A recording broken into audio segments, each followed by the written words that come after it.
Wrong number वाला प्यार episode 45। Dear listener, आज का एपिसोड बहुत ही मज़ेदार है। प्लीज़ सुनना मिस ना करें। चलिए कहानी शुरू करते हैं। मुंबई, दोपहर का वक्त। विशाल जब दिशा को कॉलेज पिक करने के लिए गया, वह कॉलेज के गेट के बाहर ही खड़ा होकर इंतज़ार कर रहा था। थोड़ी देर के बाद जब दिशा कार में आकर बैठी तो विशाल ड्राइवर को कार चलाने के लिए कह दिया। दिशा का बहुत मन हो रहा था कि वह विशाल से माहिर के बारे में पूछे, पर वह कुछ पूछ नहीं पा रही थी। उसकी हिम्मत नहीं हो रहा था कि वह कैसे स्टार्ट करे।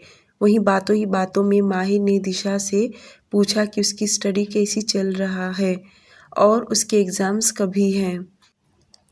यह सुनते ही दिशा ने अपनी स्टडी और एग्ज़ाम्स के बारे में पूरी डिटेल्स में उसे बता दी और ये भी बोली कि आप यह क्यों पूछ रहे हैं।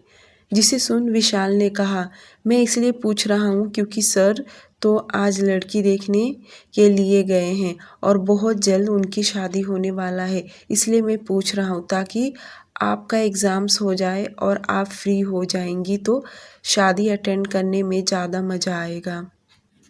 दिशा समझ सकती थी कि विशाल को कुछ पता नहीं है, पर उसकी बातें सुन दिशा का दिल और भी रोने लगा। उसे जैसे पता चला कि आज सच में माहिर लड़की देखने के लिए गया है। उसे ये बात पहले ही पता था, पर अब और उसका दिल अंदर ही अंदर दर्द झेल रहा था। जब तक उनकी कार अपार्टमेंट नहीं पहुंचा तब तक वे लोग बातें करते रहे और जैसे ही दिशा अपार्टमेंट पहुंची कि वह दौड़ते हुए पहले अपने कमरे में गई और जाते ही रोने लगी। मेड ने उसके लिए लंच रेडी कर दी थी। दिशा को कुछ भी अच्छा नहीं लग रहा था। इटली रोम सिटी, फॉक्सी कोर्ट। कुछ ही देर में सातों कार फॉक्सी कोर्ट के पार्किंग एरिया में जाकर खड़ी हो गई। पहले कार में से तेजा और एंटोनियो उतरे और तेजा अथर्व के कार के पास आकर पीछे का दरवाज़ा खोला। पहले अथर्व बाहर उतरा और साइड में दरवाजे के पास आया और शगुन का हाथ पकड़ के बाहर निकाला। अथर्व शगुन का हाथ पकड़ के कोर्ट के अंदर ले जाने लगा, जहां पर पहले से ही फादर और सभी लोग मौजूद थे। अथर्व का लॉयर अल्डो पहले से ही मौजूद था। मिस्टर अल्डो अथर्व को देखकर उसके सामने आया और उसे ग्रीट किया और सभी लोग हॉल में चले गए। जज के सामने अथर्व और शगुन दोनों बैठ गए। मिस्टर अल्डो ने मैरिज का अरेंजमेंट सब पहले से ही करवा लिया था। उन दोनों को सिर्फ सिग्नेचर की ज़रूरत था। जज के सामने उन दोनों को शादी करना पड़ेगा और फादर उन दोनों के सामने आकर खड़े हो गए। फादर को देख युग और शगुन खड़े हो गए। शगुन के ऊपर वाइट कलर का लंबी नेट वाली ओढ़नी से दोनों को ओढ़ा दिया। फादर के हाथ में एक छोटी सी नोटबुक थी जो उन्होंने पढ़ना स्टार्ट कर दिया। वह स्पेनिश लैंग्वेज में बोल रहे थे। शगुन को छोड़कर वहाँ पे सभी लोगों को फादर की बातें समझ में आ रही थी। फादर स्पेनिश भाषा में बोलकर उन दोनों की शादी करवा रहे थे। शगुन को बिल्कुल भी कुछ समझ में नहीं आ रहा था। वह मन में कहने लगी, इसे भला कोई शादी कहता है? ये तो हमारे बंगाल में गुड्डा गुड्डी का खेल होता है। शादी का सभी प्रोसीजर बोलने के बाद लास्ट में फादर ने अथर्व के तरफ देख बोले, child, do you accept her as your wife? Atharva बोला, यस फादर।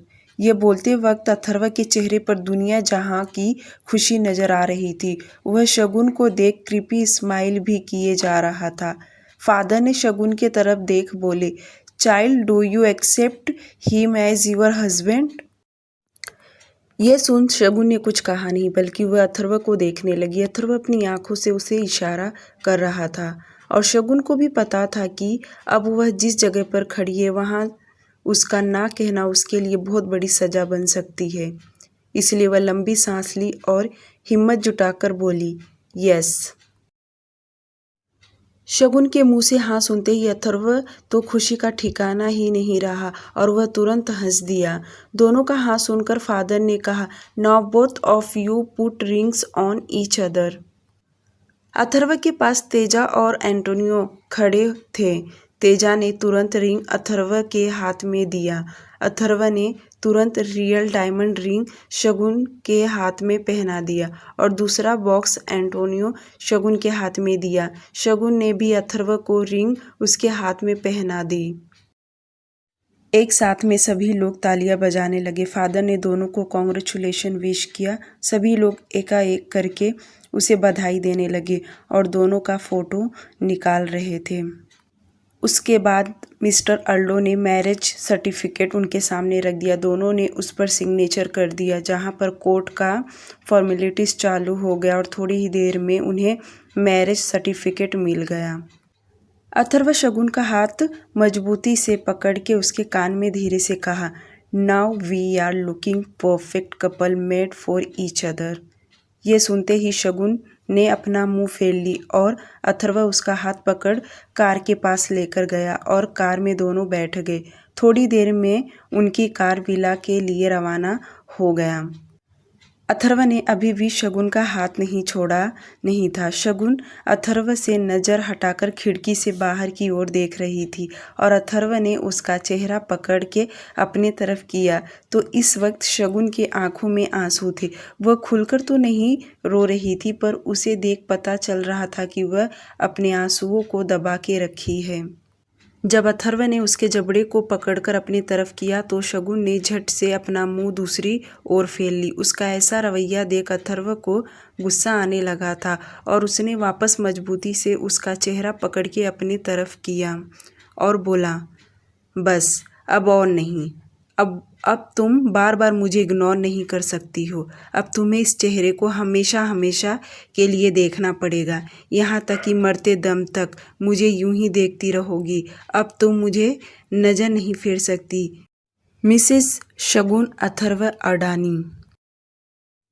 थोड़ी देर में उनकी कार विला पहुंच गई। सर्वेंट लुसिया बाहर ही खड़ी होकर शगुन के आने का इंतजार कर रही थी और जब शगुन कार में से बाहर उतरी तो सर्वेंट लुसिया उसे अपने साथ विला के अंदर लेकर चली गई। अथर्व मिस्टर अर्लो से बातें करने में बिजी हो गया और शगुन जैसे कमरे में आई उसे उसके हाथों में जो फ्लावर्स थे उसने फ्लोर पर फेंक दी और जो नेट वाली उसके सिर पर दुपट्टा लगा था वह भी उसने नोच कर नीचे फेंक दी और ज़ोर ज़ोर से रोने लगी। उसको ऐसा करता देख सर्वेंट लुसिया उसे रोकने की लाख कोशिश कर रही, पर वह सुन नहीं रही थी और सर्वेंट लुसिया ने कहा, मैम प्लीज़ शांत हो जाइए, मैं आपके लिए खाना लेकर आती हूँ।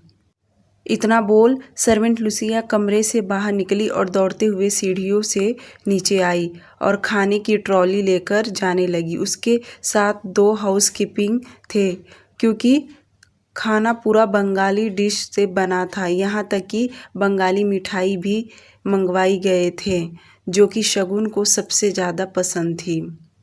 शगुन लगातार रोए जा रही थी और बहुत देर तक रोती रही और जब सर्वेंट लुसिया खाने का ट्रॉली लाकर उसके सामने रखी और वहाँ से चली गई। खाने की खुशबू पूरे कमरे में फैल गया था जिससे शगुन न चाहते हुए भी उसी तरफ देखने लगी। शगुन आंखों में आंसू लिए खाने की तरफ ही देख रही थी। जितने भी बंगाली स्वीट थे वह सब अभी पैक थे। तभी दरवाज़ा खुलने की आवाज़ आया जिससे शगुन तुरंत नज़र उठाकर दरवाजे की ओर देखी तो अथर्व था। उसने दरवाज़ा बंद कर दिया, शगुन के तरफ बढ़ने लगा और एकदम उसके सामने आकर खड़ा हुआ। एक नज़र शगुन को देखा, फिर खाने के तरफ देखा और शगुन का हाथ पकड़ के सोफ़े के तरफ ले गया और उसे सोफ़े पे बैठा दिया। खुद खाने की ट्रॉली खींचकर सोफ़े के पास लेकर गया। उसने खाने का एक एक प्लेट ओपन करके देखा। सबसे पहले उसने रसगुल्ले के हंडी खोला। रसगुल्ला देख शगुन के मुंह से लार टपकने लगा और उसने अपना थूक अंदर ही गटक गई, पर वह अथर्व से नाराज़ थी इसलिए वह जल्दी से रसगुल्ला लेकर नहीं खा सकती थी। अथर्व उसके बॉडी लैंग्वेज से ही समझ गया कि वह रसगुल्ला देख उसे कितना लालच आ गया है। अथर्व मन ही मन मुस्कुराने लगा। अथर्व उसके साथ थोड़ा मजाक करना चाहता था, इसलिए हंडी में से 2 रसगुल्ले बाहर निकाला और पहले शगुन के तरफ बढ़ाया, फिर कुछ सोच के खुद खाने लगा। शगुन को लगा था कि वह उसे खिलाएगा, पर जब उसने नज़र उठाकर अथर्व को देखी तो वह खुद खा रहा था और उसे पूछा भी नहीं क्या खाएगी या नहीं। उसे तो अंदर ही अंदर बहुत गुस्सा आने लगा था, क्योंकि सच में उसे बहुत भूख लगा था। उसने सुबह 6 बजे से कुछ खाई नहीं थी और अब तो शाम होने आ गया है। इस शादी के चक्कर में पूरा दिन वह भूखी रह गई और यह लड़का है कि खुद खा रहा है बिना उसे दिए। वह जिस तरह से मुंह बना रही थी, अथर्व को भी समझ गया कि उससे क्या उम्मीद लगाकर बैठी थी। वह भी तो वही चाहता था कि शगुन खुद उससे कहे कि खिलाए, पर नाराज़गी के वजह से सच में कुछ नहीं बोलेगी। अथर्व स्वीट को खाता नहीं था, उसकी डाइट लिस्ट अलग ही थी, पर वह शगुन को जानबूझकर ललचाकर स्वीट खा रहा था। शगुन जब उसे घूर घूर कर देखने लगी तो उसने हंडी में से और रसगुल्ले निकालकर शगुन की तरफ एक बढ़ाया। शगुन ने तुरंत मुंह आ करके रसगुल्ले खा लिए और जैसे उसके पेट में एक रसगुल्ला गया उसे भूख का और भी असर होने लगा और उसने फटाफट न जाने कितने रसगुल्ले खाए। और आज खाने में भी सब स्पाइसी खाना बना था। अथर्व सब उसके पसंद का बनवाया था। अथर्व अपने हाथों से शगुन को खाना खिलाने लगा और शगुन भी चुपचाप खाने लगी, क्योंकि अब तो उसे कोई ऑप्शन ही नहीं बचा। तब तक उसे खिला रहा था जब तक कि शगुन का पेट भर नहीं गया और उसने सामने से हाथ दिखाकर उसे मना की। तब जाकर अथर्व ने अपना हाथ साफ किया। शगुन चुपचाप वैसे ही बैठी रही। उसे इस तरह बैठा देख अथर्व बोला, how you feeling now Mrs Adani. Shagun ने जैसे अपने नाम के साथ अथर्व का नाम सुनी तो अजीब तरीके से उसे घूरकर देखने लगी। उसे बहुत अजीब लग रहा था। उसे बिल्कुल भी पसंद नहीं उसके नाम के साथ अथर्व का नाम जुड़ा। शगुन लगातार अथर्व को घूरकर देख रही थी और उसे इस तरह से देखता देख अथर्व मुस्कुराने से रहा नहीं गया और वह उसे ध्यान से देखने लगा। शगुन अपने हाथों को आपस में मसल रही थी। अथर्व ने झट से उसके हाथ को पकड़ अपने हाथ में लिया। अब वह दोनों बहुत ही करीब थे। शगुन उससे अब थोड़ी थोड़ी डरने लगी थी।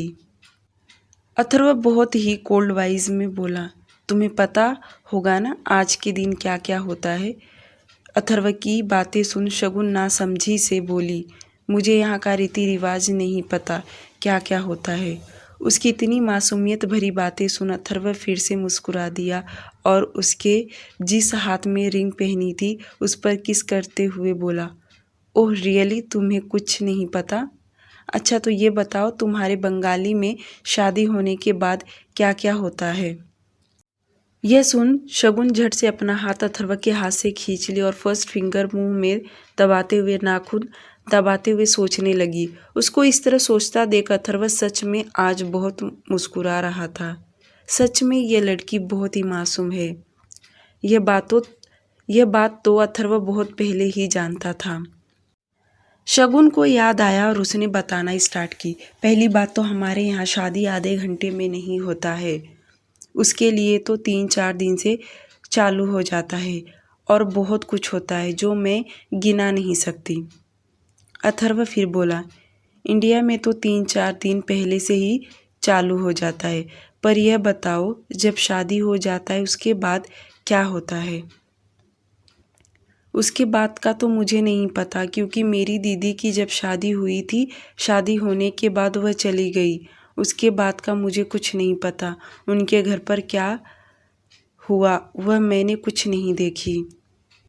अथर्व आगे बोला, अच्छा ये तो पता होगा ना कि आज हमारी फर्स्ट नाइट है, मेरा मतलब सुहागरात, ये तो पता होगा ना तुम्हें। शगुन जैसे ये सुनी कि वह अपने दोनों हाथों से अपने गाउन को खींचने लगी और सलाइवा गटकते हुए इधर उधर देखने लगी और वह सांसें भी उल्टा लेने लगी, जो कि अथर्व भली भांति उसे समझ चुका था कि वह पूरी तरह डर चुकी है। अथर्व फिर से उसके दोनों हाथ अपने हाथ में लिया और बोला, देखो अब हमारी शादी हो गया है और हम दोनों हस्बैंड वाइफ हैं, तो अब हमारे बीच में सब कुछ हो सकता है, समझ रही हो ना तुम। शगुन तेजी तेजी से सांस ले रही थी। अथर्व की कोई भी बात उसके पल्ले नहीं पड़ रहा था। वह इतनी घबरा गई थी कि उसे कुछ समझ में नहीं आ रहा अब क्या करे। अथर्व उसे रिलैक्स करते हुए आगे बोला, देखो मैं चाहता हूँ कि तुम खुद से मेरे पास आओ। मैं तुम्हारे साथ कोई ज़बरदस्ती नहीं करना चाहता और हस्बैंड वाइफ होने के नाते हम दोनों मिलकर हमारी फर्स्ट नाइट सेलिब्रेट करेंगे। इतना बोल अथर्व चुप हो गया और शगुन को देख रहा था और शगुन को कुछ न बोलता देख फिर से बोला, बोलो करोगी तुम? साथ दोगी मेरा? हमारा फर्स्ट नाइट अच्छे से सेलिब्रेट हम दोनों मिलकर करेंगे। बोलो क्या कहती हो तुम? शगुन ने झट से अपनी हाथ खींच ली और लड़खड़ाती हुई आवाज़ में बोली, मैं ये सब गंदा काम नहीं कर सकती। इतना बोल शगुन सोफे से उठ कर जाने को हुई। वह जा पाती उसके पहले ही अथर्व ने उसे पकड़कर वापस बिठा दिया। इस बार वह अपने गोद में बिठाया। अब दोनों का चेहरा एकदम करीब था। अथर्व का एक हाथ उसके कमर पर था तो दूसरा उसके चेहरे पर और बोला, क्या कहा तुमने? गंदा काम? इसे गंदा काम कहती हो तुम? मान लो अगर तुम मेरी लाइफ में आई नहीं होती, आज नहीं तो कल तुम्हारी शादी किसी न किसी के साथ तो होती ही ना, तब तुम क्या करती? ये सुनते शगुन अपनी नज़रें नीचे कर ली। फिर से उदास होते हुए बोली, ये सब मुझे पसंद नहीं, मुझे ये सब बहुत गंदा लगता है। उसका बार बार यूं ही गंदा कहना अथर्व को गुस्सा आने लगा था, पर उस पर गुस्सा बिल्कुल भी करना नहीं चाहता था, जिसके चलते अथर्व फिर से प्यार से बोला, आफ्टर ऑल हम दोनों हस्बैंड वाइफ हैं और हमारे बीच ये सब होना है। कल करो या आज करो, अब या भी, बट करना तो है ही। So tell me. शगुन के साथ आज तक किसी ने ऐसी बातें नहीं की थी और ना ही उसने कभी ऐसी सुनी थी, जिसके चलते उसे यह सब बहुत अजीब लगने लगा। उसे बिल्कुल भी यह सब सुनना अच्छा नहीं लग रहा था। उसको कुछ ना बोलता देख अथर्व थोड़ा तेज आवाज़ में बोला, चलो आज तुम मुझे किस करो, कम ऑन। यह सुन अब तो शगुन का अंदर से बुरा हाल हो गया। उसे समझ में नहीं आ रहा कि आज अथर्व उससे क्या करवा कर रहेगा या उसके साथ क्या करेगा।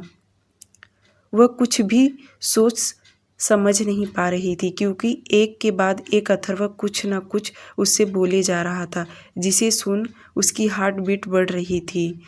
यह बहुत ही अजीब फीलिंग थी।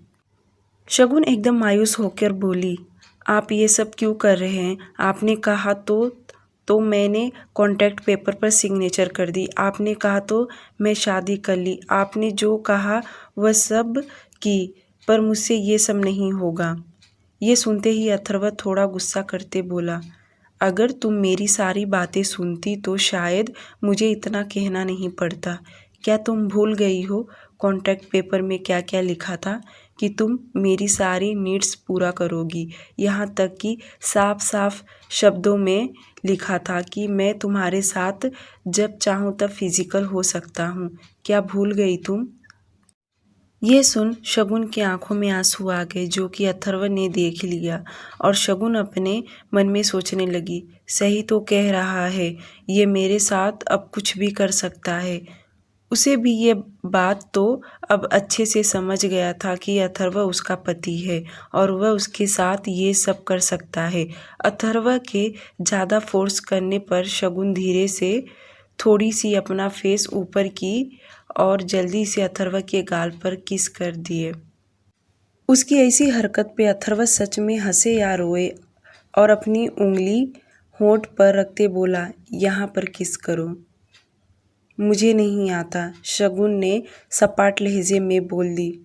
अथर्व बोला, लास्ट टाइम सिखाया तो था, चलो अब जल्दी से करो।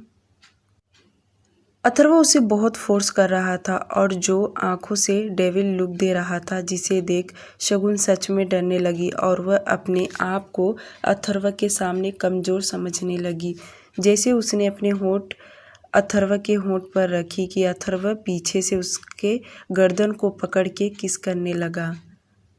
शगुन ने अभी तक अथर्व के लिप्स न ऊपर पकड़ी न नीचे, पर शगुन के दोनों लिप्स को अथर्व चूसना चालू कर दिया। तकरीबन 5 मिनट के अंदर ही अथर्व ने उसे छोड़ दिया, क्योंकि उसकी गोद में बैठे उछलने लगी। उसकी सांसें फूलने लगा, जिसके चलते अथर्व को न चाहते हुए भी उसे छोड़ना पड़ा। शगुन की धड़कनें तेजी से धड़क रहा था।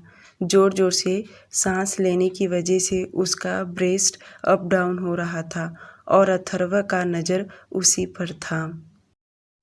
अथर्व अपना हाथ सेंसुअल तरीके से उसके शरीर पर फेरने लगा, जिससे शगुन के शरीर में गुदगुदी की लहर दौड़ पड़ा।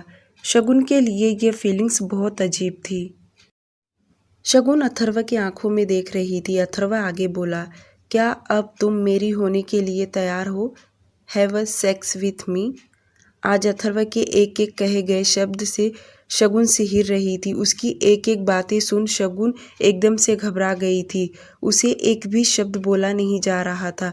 ना वह हाँ कह रही थी और ना ही कुछ और बोल रही थी। बस भूत बने अथर्व को देख रही थी। अथर्व भी समझ चुका था कि वह बहुत ज़्यादा डर चुकी है। उसे और डराना ठीक नहीं रहेगा, नहीं तो पता चला आज पूरी रात रो के बिताएगी। जिसके चलते अथर्व उसे सोफे पर बिठाया और बड़े प्यार से बोला, कम से कम हाँ या ना में तो जवाब दो। यह सुन शगुन हकलाते हुए बोली, मुझे थोड़ा टाइम चाहिए। उसकी इतनी देर से टूटी फूटी शब्द सुनकर अथर्व बोला, कितना टाइम चाहिए? शगुन अपनी सलाइवा गटकते हुए बोली, 10 मिनट का। 10 मिनट का टाइम सुन अथर्व खुद को हंसने से रोक न सका और शगुन की बाहें कस के पकड़ते बोला, सच में तुम बहुत ज़्यादा इनोसेंस हो, पर तुम्हारे एज के हिसाब से तुम्हें अब तक चालाक हो जाना चाहिए। चलो कोई ना, मैं हूँ, तुम्हें अच्छे से ट्रेनिंग दे दूँगा। अथर्व समझ चुका था कि 10 मिनट सांस लेने के लिए टाइम मांग रही है। बाकी वह रेडी तो इतना जल्दी नहीं होगी जब तक उसे डरा धमका के कोई काम ना करवाया जाए। उसकी यह मासूमियत तो अथर्व को और भी अपने तरफ अट्रैक्ट कर रही थी और न चाहते हुए भी वह दिन ब दिन उसके लिए पागल होते जा रहा था। अथर्व उसे बड़े प्यार से बोला, जाओ जाकर कपड़े चेंज कर लो। इतना बोल अथर्व सोफे से उठ खड़ा हुआ और अपना कोट निकालकर सोफे पर रख दिया और शर्ट का स्लीव्स फोल्ड करते कमरे से बाहर निकला। वह सीधे स्टडी रूम में आया और आते ही लैपटॉप ऑन किया और श्याम जी के घर का व्यू देखने लगा और खुद से बड़बड़ाते हुए बोला, कॉन्ग्रेचुलेशन अंकल, इतनी प्यारी बेटी देने के लिए। Sorry father in law. इतना बोल वह मुस्कुराने लगा। वह शगुन को पाकर आज बहुत ज़्यादा खुश था। शादी होना उसके लिए बहुत बड़ी बात थी और अब वह शगुन को, जिसके साथ उसके रूह पर भी अपना मोहर लगाना चाहता था, ताकि शगुन सिर्फ और सिर्फ उसकी ही होकर रहे। एक बार प्यार में धोखा खाए अथर्व को पता था कि लोग किस तरह से चालाक होते हैं, पर शगुन वैसी बिल्कुल भी नहीं थी। यह बात अथर्व भी जानता था, पर उसे डर इस बात का था कहीं शगुन उसे छोड़कर चली न जाए। वहीं कमरे में अथर्व के जाने के बाद शगुन भागते हुए वॉशरूम में आई और खुद को मिरर में देख हांफने लगी। वह तेजी से सांस ले रही थी और अपने दोनों हाथ पीछे करके उसने ड्रेस के जिप खींच दी और वाइट कलर का गाउन शरीर से अलग कर दिए। शगुन इस वक्त वाइट ब्रा और पेंटी में थी। जल्दी से शावर के नीचे जाकर खड़ी हो गई। करीब 5 मिनट में वह नहाकर वाइट बाथरोब पहन बाहर आई और दौड़ते हुए वार्डरोब में चली गई। वार्डरोब में उसने अपने लिए एक हल्की सी कुर्ती निकाली और पहन ली। अब जाकर उसे अच्छा फील होने लगा और उसने मन ही मन सोचने लगी, अथर्व के आने से पहले जल्दी से मुझे सो जाना चाहिए, नहीं तो वह ज़रूर मेरे साथ कुछ गलत कर देगा। शगुन बड़बड़ाते हुए बेड पर जाके लेट गई और ब्लैंकेट से खुद को पूरी तरह से कवर कर ली ताकि कोई उसे देखे तो लगे वह सो गई है। इधर इंडिया वेस्ट बंगाल कोलकाता रात का समय। वीर अपना BMW लेकर हाईवे पर तेजी से कार चला रहा था। उसे देख ऐसा लग रहा था कि वह बहुत ज़्यादा टेंशन में था और वह इतनी तेजी से गाड़ी दौड़ा रहा था, यहाँ तक कि उसने सिग्नल भी तोड़े जा रहा था और अचानक से हाईवे पर गड्ढा होने के कारण उसकी गाड़ी इतनी तेज़ी से एक्सीडेंट हुआ कि सन्नाटा होने की वजह से चारों तरफ तेज़ आवाज़ गूंज उठा। कम से कम 10 मिनट गाड़ी पलटी होती रही और एक जगह पर कार से धुआं निकलने लगा और इस वक्त आसपास से आ रही गाड़ियों ने जब देखा तो तुरंत गाड़ियां रोककर वे लोग पुलिस को कॉल किया और पब्लिक की पूरी तरफ भीड़ लग गया। कुछ ही देर में एम्बुलेंस के साथ पुलिस भी वहां मौजूद हो गई। BMW कार देख ऐसा लग रहा था कि कबाड़े में से लाया गया है। आसपास में कार में से धुआं निकल रहा था। पुलिस वालों ने बड़ी मुश्किल तरीके से वीर को उस कार में से निकाला जो बेहोशी के हालत में था, पूरे खून से लथपथ भरा हुआ था, और उसे एम्बुलेंस में रखकर सिटी हॉस्पिटल ले गए और कार के अंदर आसपास में जो डॉक्यूमेंट्स वे सब जल्दी से बाहर निकाले क्योंकि अभी तक कार पूरी तरह जला हुआ नहीं था। पुलिस वालों ने वीर के घर पर कॉल करके इन्फॉर्म कर दिया कि उसका एक्सीडेंट हो गया है और जिस हॉस्पिटल में ले जाया गया है वहां का एड्रेस भी बता दिया गया। इतनी रात को बुरी खबर सुनकर वीर की फैमिली तो पूरी तरह परेशान हो गई। उसके दादाजी भी रोने लगे क्योंकि वीर उनका लाडला पोता जो था। वीर की फैमिली को छोड़कर किसी को भी पता नहीं चला कि वीर का एक्सीडेंट हुआ है और यह एक्सीडेंट इतना बड़ा हुआ था कि वीर का बच पाना मुश्किल है। वीर की मॉम रोते हुए वीर के दादाजी से बोली, हो ना हो मेरे बेटे का एक्सीडेंट अनन्या ने ही करवाया होगा क्योंकि उसकी दुश्मन तो फिलहाल वही बनी हुई है। यह सुन वीर के दादाजी डांट लगाते हुए बोले, बहू तुम कुछ ज़्यादा ही सोच रही हो। पहले हमारे पोते के पास जाने दो, बाद में देख लूँगा कि इस एक्सीडेंट के पीछे किसका हाथ है। अगर वह रहेगी तो उसका कोलकाता में रहना मैं मुश्किल कर दूँगा। वीर के मॉम डैड और दादाजी सभी लोग सिटी हॉस्पिटल के लिए निकल गए। दूसरी तरफ इटली रोम सिटी रात का समय। स्टडी रूम में बैठे अथर्व अपने कमरे का भी व्यू देखा जहां पर शगुन ब्लैंकेट से खुद को कवर करके सोने की कोशिश कर रही थी। उसे अभी नींद तो नहीं आ रहा था पर वह बार बार दरवाजे की तरफ देख रही थी। अगर दरवाज़ा खुलने की आवाज़ उसे आया तो वह झट से अपना मुंह कवर करके सो जाएगी, ऐसा अथर्व को दिखाना चाहती थी। ऐसी पचकानी हरकतें देख अथर्व को बहुत अजीब लगने लगा कि यह लड़की 5 साल के बच्चों की तरह हरकत कर रही है। अथर्व न चाहते हुए भी सोचा क्यों न अब कमरे में जाकर शगुन का थोड़ा मजा ले, और वह उठा और सीधे अपने कमरे में गया। और वैसे ही हुआ। दरवाज़ा खुलने की आवाज़ जैसे आया शगुन झट से अपना चेहरा ढक कर सोने लगी। अथर्व ने भी दिखाया कि वह सो गई है और वह सीधे वॉशरूम में चला गया और 10 मिनट के बाद बाहर निकला और वार्डरूम में जाकर उसने नाइट वेयर पहनकर बेड के पास आया और सीधे वह बेड पर जाकर लेट गया। एक नज़र शगुन की तरफ देखा जो पैर से लेकर सिर तक उसने ब्लैंकेट से खुद को कवर करके सो रही थी। अथर्व को सब पता था कि वह बिल्कुल भी सोई नहीं है। उसने पहले तो मुस्कुराया और फिर उसके करीब जाकर उसने ब्लैंकेट उसके चेहरे पर से हटाने लगा। जैसे जैसे उसका ब्लैंकेट हटाता जा रहा था शगुन वैसे ही तेजी से सांस ले रही थी, पर उसने अपनी आंखें नहीं खोली। वह अपने आप को बहुत ज़्यादा स्मार्ट समझ रही थी, पर उसे नहीं पता कि अथर्व 4 कदम उससे आगे है। अथर्व जब उसका ब्लैंकेट उसके कमर तक हटा दिया तब शगुन को गौर से देखने लगा। वह जिस तरह से डेली सोया करती थी और आज के सोने में ज़मीन आसमान का फ़र्क था। यह बात तो अथर्व अच्छे से जानता था क्योंकि वह उसके सोने के बाद ही हमेशा सोया करता था, और जब वह बाकी दिन सोती है और आज के सोने का जो नाटक कर रही है दोनों में डिफरेंस वह अच्छे से देख रहा था। और उसके कमर में हाथ डालकर उसने उसे खींचकर एकदम अपने करीब कर लिया और अपना नाक उसके नाक से टच करते हुए बोला, बहुत क्यूट हो तुम, सच में यह घी खाने का नतीजा है। तुम बहुत ज़्यादा घी खाती हो। अथर्व जो कुछ बोल रहा था शगुन सब सुन रही थी, पर उसकी हिम्मत नहीं हुआ कि वह उठ के उसे देखे। अथर्व भी बहुत चालाक था। उसने अपने थंब से उसके चेहरे पर फेरने लगा, जिससे शगुन के शरीर में गुदगुदी हो रही थी। सहन तो नहीं कर पा रही थी, पर बेचारी क्या करे। वहीं अथर्व उसके होंठ पर हल्का किस किया और बोला, तुम खुद उठोगी या मैं तुम्हें अपने तरीके से उठाऊं?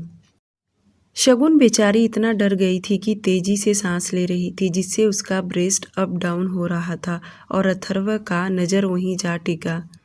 शगुन भी जिद्दी थी। उसने आंखें नहीं खोली, जिससे अथर्व अपना होंठ उसके होंठ पर रख आंखें बंद कर किस करने लगा। उसका किस पैशनेट में बदल गया। उसके ऐसे करने से शगुन झट से आंखें खोल दी। वह सांस लेने के लिए छटपटाने लगी, पर अथर्व उसे छोड़ नहीं रहा था। जब उसे सच में सांस लेने में दिक्कत होने लगा, तब जाके अथर्व उसे छोड़ा। शगुन जोर जोर से सांस ले रही थी। वह अपनी सांसों पे काबू पाना चाहती थी।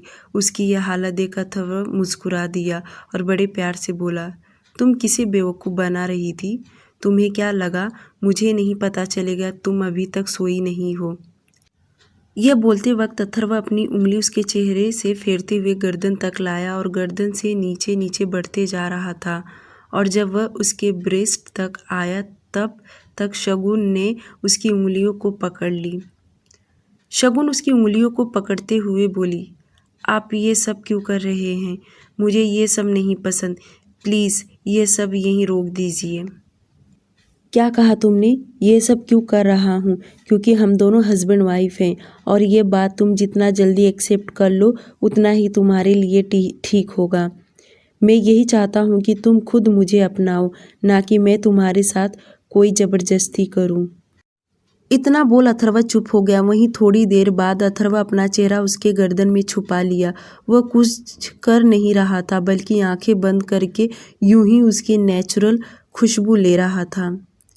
शगुन बहुत ज़्यादा डरी हुई थी। उसकी धड़कनें तेजी से धड़क रहा था, जो अथर्व अच्छे से महसूस कर पा रहा था।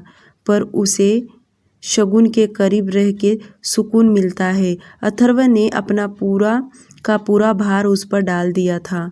जब शगुन को उसका भार सहा नहीं जा रहा था, वह उसे धक्का देते हुए बोली, प्लीज़ उठ जाओ, मुझे अब सांस लेने में तकलीफ़ हो रहा है।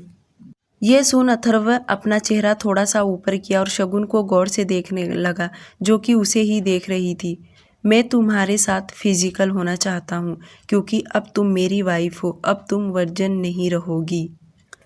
उसकी बातें सुन शगुन की तबीयत खराब होने लगा। उसके माथे पर पसीने आने लगा। शगुन हकलाते हुए बोली, पापा प्लीज़ प्लीज़, मैं इतना जल्दी ये सब नहीं करूँगी। मुझे डर लगता है। अथर्व बड़े प्यार से उसके चेहरे को अपने हाथ में थामते हुए बोला, मैं तुम्हारा कोई जान नहीं लेने वाला हूँ, बस प्यार करूँगा। अपने प्यार के रंग में तुम्हें रंगना चाहता हूँ। उसकी बातें सुन शगुन अपना सलाइवा गटकते हुए बोली, नहीं प्लीज़, मुझे अभी नहीं करना। फिर कब करना है? अब तुम बताओगी कि कब करना है। चलो बताओ, फिर हम उस दिन करेंगे।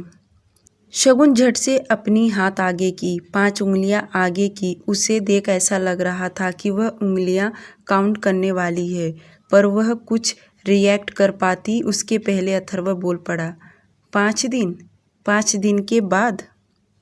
शगुन बेचारी कुछ बोल भी नहीं पाई और अथर्व की बातें सुन आंखें फाड़कर उसे देखने लगी, और अथर्व उसे बोलने का मौका भी नहीं दिया और मुस्कुराने लगा, और साथ ही साथ में बोला, ओके ठीक है, डन। 5 दिन के बाद मैं तुम्हारे साथ फिजिकल हो जाऊंगा।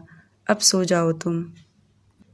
इधर इंडिया में सिटी हॉस्पिटल रात के 1 बजे वीर की फैमिली हॉस्पिटल पहुंच गई थी। वीर की मॉम बहुत रो रही थी, क्योंकि वीर को ऑपरेशन थिएटर के अंदर ले जाया गया था। 2-3 डॉक्टर अंदर थे। 1-2 डॉक्टर बार बार अंदर बाहर कर रहे थे। उन्हें देख ऐसा लग रहा था कि पेशेंट का सिचुएशन बहुत ज़्यादा क्रिटिकल है और वे लोग भी किसी बड़े डॉक्टर को बुलाने का कोशिश कर रहे हैं। वीर के दादाजी डॉक्टर को फटकार लगाते हुए बोले, आप सब कुछ भी कीजिए पर मेरे पोते को जल्द से जल्द ट्रीटमेंट कीजिए और जल्दी से मुझे रिजल्ट बताइए। अगर आप लोगों से नहीं होता तो वह भी मुझे बता दीजिए। उनमें से सीनियर डॉक्टर अपना मास्क के नीचे करते हुए बोला, देखिए हम लोग पूरी कोशिश कर रहे हैं। बड़े डॉक्टर आ गए हैं और वह आपके पोते का ट्रीटमेंट करना स्टार्ट कर दिया है। बस आप लोग दुआ कीजिए कि वह जल्द से जल्द ठीक हो जाए। इतना बोल वह डॉक्टर भी ऑपरेशन थिएटर के अंदर चला गया। यहाँ वीर की मॉम तो जैसे अब उन्हें अब रोया भी नहीं जा रहा हो। वहीं वीर के पापा बाकी सारी हॉस्पिटल की फॉर्मेलिटीज़ कर रहे थे। सुबह का समय 6 बजे। रात भर डॉक्टर आ जा रहे थे पर उन्होंने अभी तक कुछ भी रिजल्ट वीर के फैमिली वालों को नहीं बताया कि वीर की कंडीशन कैसी है। वीर की मॉम की रात को तबीयत भी खराब हो चुका था, जिसके चलते उन्हें भी डॉक्टर ने मेडिसिन्स दिया। सुबह के 6:10 पर बहुत उम्र वाला डॉक्टर ऑपरेशन थिएटर से बाहर निकला और सीधे वीर के दादाजी से बात करते हुए बोले, पेशेंट का ऑपरेशन हमने अपनी तरफ से जी जान लगाकर कर दिया है।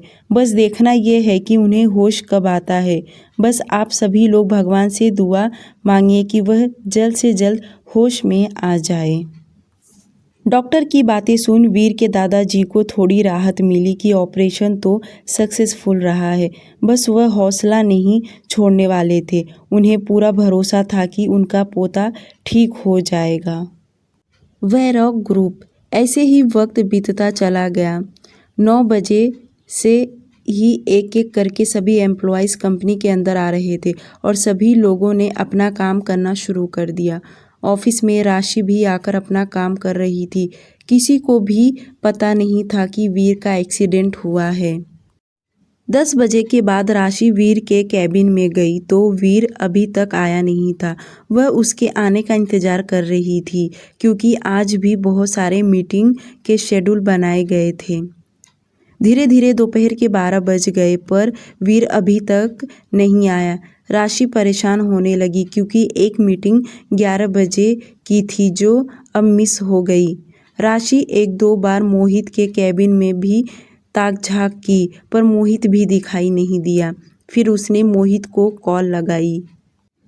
मोहित ने जैसे कॉल रिसीव किया और वह परेशान होते हुए राशि से बोला, मैं अभी हॉस्पिटल में हूँ। मोहित अपनी बात कंप्लीट भी नहीं किया था कि राशि परेशान होते हुए बोली, क्या हुआ मोहित सर आपको? आप ठीक तो हैं? मोहित बोला, मैं ठीक हूँ। वीर सर का एक्सीडेंट हो गया है। तुम ऑफिस में सभी को बता दो। मैं अभी किसी से बात नहीं कर सकता हूँ।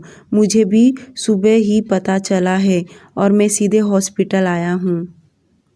मोहित के मुंह से जैसे ही राशि ने सुना कि वीर का एक्सीडेंट हो गया, उसके हाथ से मोबाइल ही गिर गया। वह बहुत ज़्यादा परेशान हो गई।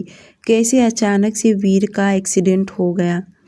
उसको इतना परेशान देख ऑफिस की एक एम्प्लॉइज़ उसके पास आकर पूछी, राशि क्या हो गया? तुम ठीक तो हो? किसका कॉल था? क्या तुम्हारे घर पर कुछ हुआ है? उसके एक साथ में इतने सारे सवाल सुन राशि अपने सेंस में आई और जल्दी से उसे बताते हुए बोली, वीर सर का एक्सीडेंट हो गया है। तुम सभी सीनियर एम्प्लॉइज़ को बता दो। धीरे धीरे सारी खबर पूरे कंपनी में फैल गया और सभी सीनियर मैनेजर एम्प्लॉइज़ हॉस्पिटल जाने के लिए निकल गए। आखिर वह उनके बॉस जो हैं उनके साथ राशि भी हॉस्पिटल जाने के लिए निकल गई। सभी एम्प्लॉइज़ हॉस्पिटल पहुंच गए। कुछ लोग तो 1-2 घंटे में रिटर्न ऑफिस आ गए क्योंकि दादाजी ने सभी को अपने अपने काम करने के लिए कहा, क्योंकि उन्हें पूरा यकीन था कि उनका पोता जल्द से जल्द ठीक हो जाएगा। सीनियर सारे एम्प्लॉयज़ ऑफिस आ गए और वे लोग वीर के गैर हाजिरी में भी पूरे ईमानदारी के साथ काम करने लगे। मोहित तो वहीं रहने वाला था। राशि भी पूरा दिन हॉस्पिटल में ही रुकी। देखते देखते शाम हो गया। अब मोहित ने राशि को घर जाने के लिए कह दिया। राशि न चाहते हुए भी उसे घर आना पड़ा। वहीं वीर की मॉम और उसकी फैमिली की हालत देख बहुत इमोशनल हो गई थी। आज पहली बार उनकी फैमिली वालों से बात की थी। वैसे तो पार्टी में वह देखी थी, पर आज उसे बात करने का मौका मिला था। देखते देखते शाम से रात हो गया।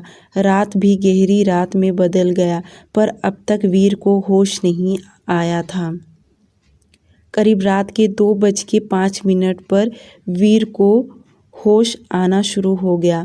वह अपनी आंखें और उंगलियां हिलाने की कोशिश कर रहा था। यह देख जो 2 डॉक्टर उसके पास थे, वह जल्दी से सीनियर डॉक्टर को बुलाकर लाए और सीनियर डॉक्टर आने के बाद उसका ट्रीटमेंट करना चालू कर दिया। वीर की मॉम और वीर के दादाजी ऑपरेशन थिएटर के बाहर जो दरवाजे पर छोटा सा कांच का विंडो बना था, वहां से देख रहे थे। करीब 1 घंटे के बाद डॉक्टर बाहर आए और वीर के दादाजी को उन्होंने कॉन्ग्रेचुलेशन करते हुए कहा कि वीर अब खतरे से बिल्कुल बाहर है, पर आप लोग अभी नहीं मिल सकते। आप लोग उनसे सुबह में मिलिएगा। यह सुन वीर के डैड ने वीर के दादाजी को कहा कि पापा जी, अब आप आराम कीजिए, मैं यहीं बैठा हूँ। इतना बोल दादाजी को पास के रूम में एक स्ट्रेचर पर उन्हें लेटा दिया, क्योंकि कल रात से ही वह बिल्कुल भी सोए हुए नहीं थे और वीर की मॉम की तबीयत खराब होने की वजह से उन्हें वहीं पर मेडिसिन्स दिया जा रहा था। पर जैसे उन्हें पता चला कि वीर होश में आ गया, वैसे ही वह ठीक हो गई। Thank you so much. Please story को लाइक और चैनल को सब्सक्राइब कर लीजिए। Please please please.